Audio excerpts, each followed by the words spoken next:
Pada presentasi ini, saya akan membahas evaluasi cost dan manajemen bandwidth dalam jaringan. Nama saya David Yushumisar Silalahi, dengan NIM 21702310118. Topik ini sangat penting dalam memahami bagaimana jaringan bekerja secara efisien untuk mendukung kebutuhan pengguna dan aplikasi. Apa itu cost atau quality of service? Cost adalah mekanisme yang memastikan performa layanan tertentu dalam jaringan komputer tetap terjaga. Dengan kata lain, cost bertujuan untuk memberikan pengalaman jaringan yang andal dan konsisten. Contohnya adalah ketika kita menggunakan aplikasi real-time seperti VoIP, streaming video, atau game online yang membutuhkan kecepatan tinggi tanpa gangguan. Komponen utama cost meliputi 1.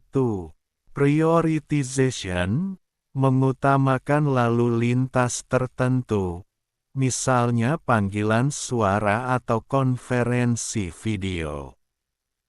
2. Bandwidth management, mengalokasikan bandwidth untuk aplikasi tertentu. 3. Traffic shaping, mengontrol lalu lintas untuk mencegah kemacetan. 4. Latency management, memastikan latensi rendah untuk aplikasi sensitif. Manfaatnya sangat jelas, seperti memberikan pengalaman pengguna yang lebih baik, mengurangi gangguan pada aplikasi real-time, dan mengoptimalkan penggunaan sumber daya jaringan. Apa itu manajemen bandwidth?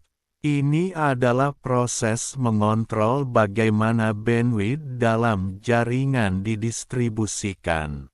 Hal ini penting untuk mencegah aplikasi yang haus bandwidth mengambil seluruh kapasitas, sehingga layanan lain tetap dapat berfungsi dengan baik.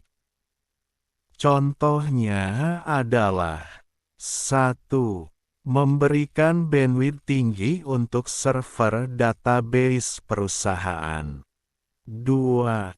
Membatasi bandwidth untuk aplikasi streaming agar tidak mengganggu koneksi layanan lainnya.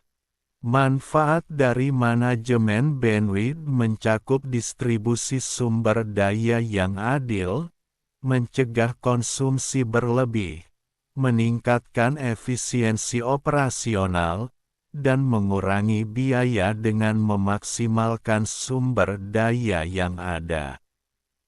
Studi kasus cost dan manajemen bandwidth, kasus 1. Pada kasus pertama, kita akan membahas jaringan sekolah dengan sistem e-learning dan CCTV. Tantangan utama, e-learning membutuhkan latensi rendah untuk konferensi video. CCTV membutuhkan bandwidth tinggi untuk streaming real-time. Siswa menggunakan internet untuk aktivitas yang tidak terkait, seperti streaming video YouTube, sehingga bandwidth penuh.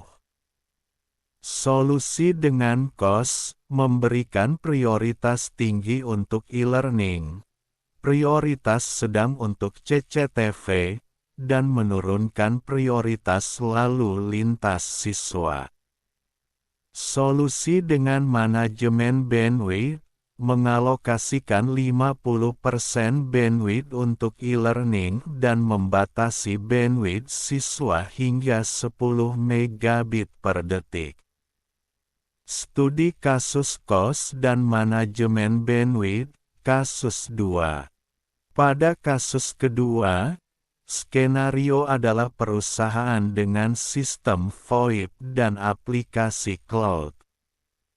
Tantangan utama, VoIP memerlukan latensi rendah dan jitter minimal. Aplikasi cloud membutuhkan bandwidth cukup untuk transfer file. Karyawan sering melakukan streaming video selama istirahat, yang mengganggu performa VoIP. Solusi dengan COS menetapkan prioritas tertinggi untuk VoIP, sedang untuk aplikasi cloud, dan rendah untuk streaming video. Solusi dengan manajemen bandwidth mengalokasikan 40% bandwidth untuk VoIP, 30% untuk aplikasi cloud, dan membatasi streaming video hingga 10% dari total bandwidth. Kesimpulan, sebagai penutup, COS dan manajemen bandwidth adalah dua teknik yang saling melengkapi untuk menjaga kualitas layanan dalam jaringan. COS memberikan prioritas kepada layanan penting, sedangkan manajemen bandwidth memastikan distribusi yang adil untuk semua pengguna.